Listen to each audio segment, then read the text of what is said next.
Diabetic patient. எவ்வளோ நாளைக்கு முன்னாடி? 10 மாதத்துக்கு முன்னாடி. ஃபர்ஸ்ட் டைம் பார்க்கும்போது 480 மேலே இருந்துச்சு. அடுத்து ஒரு மாதத்தில் பார்க்கும்போது 430, அதுக்கு ஒரு மாதம் பார்க்கும்போது 386. ஸோ 350க்கு கீழே வரவே இல்லை. அப்படி என்ன காரணம்? மற்ற மெடிசன் சரி ரொம்ப டயர்டாகும். அது இல்லாமல் அவங்களுடைய மெயினான பிரச்சனைன்னு கேட்டால் 10 வருஷமாக பிசி கம்பெனியில் இருக்காங்க. 10 வருஷமாக அவங்க அலோபதி மெடிசன் மட்டும் தான் சாப்பிட்டா கேட்கும், இல்லைன்னா மற்றது கேட்காது.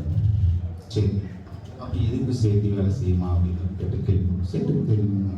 18ஆம் தேதி போன மாதம் நாங்கள் ஸ்டார்ட் பண்ணிட்டோம் மெடிசன் இல்லை. இது வந்து கஷ்டம் போது எல்லாரும் அவ்வளோ எங்கள் டீமில் கேட்டாங்க, சார் நீங்கள் சாப்பிட்டுக்கிறீங்க, ரிசல்ட் எதாவது வந்திருக்காங்க, இதெல்லாம் வந்துடும்னா ஒரு 15 நாள் கொடுப்போம் அப்படின்னா ரிசல்ட் நான் கொடுக்குறேன் அப்படின்னா அப்படி கொடுத்தவங்க கரெக்டாக நான் 30 நாள் கழிச்சு நான் ரிசல்ட் எடுத்து நான் வந்துருக்கேன்.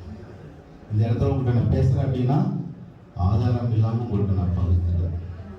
இன்னை விளம்பரத்திற்காக நான் சொல்லலை, எல்லாரும் நம்பணும். அதாவது நீங்கள் உங்களுக்கு நம்பிக்கை வரணும் அப்படின்னாக்கா முதல்ல நீங்கள் பரிசோதனை செஞ்சுக்கணும். நாங்கள் சாப்பிட்றதுக்கு முன்னாடி இந்த டெஸ்ட் எடுக்கிறோம். இந்த டெஸ்ட் எடுத்ததுக்கப்புறம் பார்த்தீங்கன்னாக்கா மறுபடியும் ஒரு டெஸ்ட் எடுக்கணும் இல்லையா? அப்போ தான் கரெக்டாக இருக்குன்னு தெரியும். அப்போ இந்த ஃபர்ஸ்ட் டெஸ்ட்டும் நான் எடுத்துருக்கேன். இந்த எடுத்ததில் நல்ல இம்ப்ரூவ்மெண்ட் கிடச்சிருக்கு.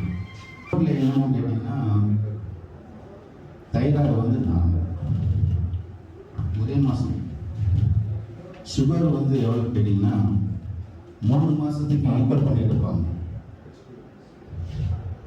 அது எவ்வளோ வந்துச்சு அப்படின்னு கேட்டால் 8.2%.